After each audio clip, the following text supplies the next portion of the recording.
വളരെ സിമ്പിളായിട്ടും ഈസി ആയിട്ടും നിങ്ങൾക്കൊരു ഹാബിറ്റ് സെറ്റ് ചെയ്യണം, അതിനൊരു പൈസ പോലും ചിലവില്ലാതെ നിങ്ങൾക്ക് ചെയ്യണം എന്ന് ആഗ്രഹമുണ്ടെങ്കിൽ ഞാൻ പറയുന്ന ഈ കാര്യങ്ങൾ നിങ്ങൾ സിമ്പിളായിട്ടൊന്ന് ഫോളോ ചെയ്ത് നോക്കുക കേട്ടോ. മിനിമം ഒരാഴ്ചത്തേക്കെങ്കിലും വരുന്ന മാറ്റം നിങ്ങൾക്ക് മനസ്സിലാക്കാൻ വേണ്ടി സാധിക്കും. അതായത് എല്ലാ ദിവസവും ഒരു 5 മണിക്ക് ശേഷം നിങ്ങൾ ഉറങ്ങരുത്. കാരണം എന്താണെന്ന് വെച്ച് കഴിഞ്ഞാൽ അതിന് ശേഷം ആ ഒരു സമയത്ത് നിങ്ങൾ വേക്കപ്പ് ആവും, നിങ്ങളുടെ എനർജി ലെവലും കൂടും, നിങ്ങളുടെ മൈൻഡും ഫ്രഷ് ആവും, നിങ്ങളുടെ ബോഡിയും ആക്റ്റീവ് ആവും. അതിനുശേഷം പറ്റുവാണെന്നുണ്ടെങ്കിൽ നിങ്ങൾ പുറത്തേക്ക് പോയിട്ട് ഒരു 20 മിനിറ്റെങ്കിലും നടക്കാൻ വേണ്ടി ശ്രദ്ധിക്കണം. അത് നിങ്ങളുടെ മെറ്റബോളിസം ബൂസ്റ്റ് ചെയ്യാനും ഹെൽപ്പ് ചെയ്യും. അതേപോലെ തന്നെ ഫുൾ ഡേ ഒരു എനർജി കീപ്പ് ചെയ്യാനും നിങ്ങൾ സഹായിക്കുന്നതായിരിക്കും. അതേപോലെ തന്നെ നല്ല ഫ്രഷ് എയർ രാവിലെ തന്നെ കിട്ടുമ്പോഴത്തേക്ക് ഫീൽ റിലാക്സ്ഡ് ആൻഡ് ഫ്രഷ്. പിന്നെ അതേപോലെ തന്നെ നിങ്ങൾ ശ്രദ്ധിക്കേണ്ട ഒരു കാര്യമാണ്, ഉറങ്ങുന്നത് പോലെ തന്നെ എഴുന്നേൽക്കുന്നത് പോലെ തന്നെ ഉറക്കത്തിനും ഒരു ടൈം ഉണ്ടായിരിക്കണം. അത് കറക്റ്റായിട്ട് 10 മണി കഴിഞ്ഞാൽ നിങ്ങൾ കണ്ണും തുറന്നിരിക്കാൻ പാടില്ല, പോയിട്ട് കിടന്ന് ഉറങ്ങുക കേട്ടോ.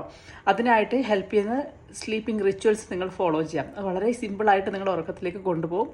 അതേപോലെ തന്നെ രാവിലെ എഴുന്നേൽക്കുമ്പോഴത്തേക്ക് നിങ്ങൾ ആക്റ്റീവായിട്ട് ഒരു അലാറം ക്ലോക്കും ഇല്ലാതെ നിങ്ങൾക്ക് രാവിലെ എഴുന്നേൽക്കാനും സാധിക്കും. പിന്നെ ചെയ്യാൻ വേണ്ടുന്ന ഏറ്റവും ബെസ്റ്റ് തിങ് എന്ന് പറയുന്നത്, നിങ്ങൾ എന്തെങ്കിലും ഒരു കാര്യം ഒരു 2 പേജെങ്കിലും മിനിമം വായിച്ചിരിക്കുക. ഇത് നിങ്ങളുടെ മെമ്മറി പവർ കൂട്ടും, അൽഷിമേഴ്സ് പോലത്തെ അസുഖം വരാതിരിക്കാനും ഹെൽപ്പ് ചെയ്യും. അതേപോലെ തന്നെ സോഷ്യൽ മീഡിയയിൽ കുറേ സമയം നമ്മൾ നോക്കുന്നതുകൊണ്ട് തന്നെ നമുക്ക് ഒരു ഫോക്കസ് കിട്ടാത്തൊരു ഇഷ്യൂ ഉണ്ടാവും, അതും മാറിക്കിട്ടും. അപ്പം അതേപോലെ തന്നെ നിങ്ങൾ ശ്രദ്ധിക്കേണ്ട ഒരു കാര്യമാണ്, സോഷ്യൽ മീഡിയ ടൈം ലിമിറ്റ് ചെയ്യുക. നിങ്ങളുടെ ബന്ധങ്ങൾ ശക്തിപ്പെടുത്താൻ ഇത് വളരെയധികം ഹെൽപ്പ് ചെയ്യും. നിങ്ങളുടെ റിലേഷൻഷിപ്പ് ബോണ്ട് കൂടുതലായിട്ട് വരുന്നത് നിങ്ങൾക്ക് കാണാൻ വേണ്ടി പറ്റും. പിന്നെ നിങ്ങൾ അവോയ്ഡ് ചെയ്യേണ്ട കാര്യങ്ങളാണ് ആൽക്കഹോളും സ്മോക്കിങ്ങും. നിങ്ങൾക്കറിയാം, എന്നാലും ഒന്നും കൂടെ റിമൈൻഡ് ചെയ്യുകയാണ്. അതേപോലെ തന്നെ ചായ കോഫി എന്ന് കുടിക്കുന്ന ആളാണെങ്കിൽ 1 or 2 മാക്സിമം പോയാൽ അത്ര കുടിച്ചാൽ മതി. അധികം സ്ട്രോങ് ഇല്ലാത്ത രീതിയിൽ കുടിച്ച് മെല്ലെ മെല്ലെ റിഡ്യൂസ് ചെയ്യാൻ വേണ്ടി ശ്രദ്ധിക്കാം. അതേപോലെ തന്നെ ഔട്ട്സൈഡ് ഫുഡുകൾ. പിന്നെ നിങ്ങൾ ഏറ്റവും കൂടുതൽ ശ്രദ്ധിക്കേണ്ട കാര്യം എന്താണെന്ന് വെച്ച് കഴിഞ്ഞാൽ, നിങ്ങൾക്ക് നാളെ ചെയ്യേണ്ട കാര്യങ്ങൾ, ഇമ്പോർട്ടൻ്റ് ആയിട്ടുള്ള കാര്യങ്ങൾ നോട്ട് ചെയ്ത് വെച്ചിട്ട് അത് കംപ്ലീറ്റ് ചെയ്യുക കേട്ടോ.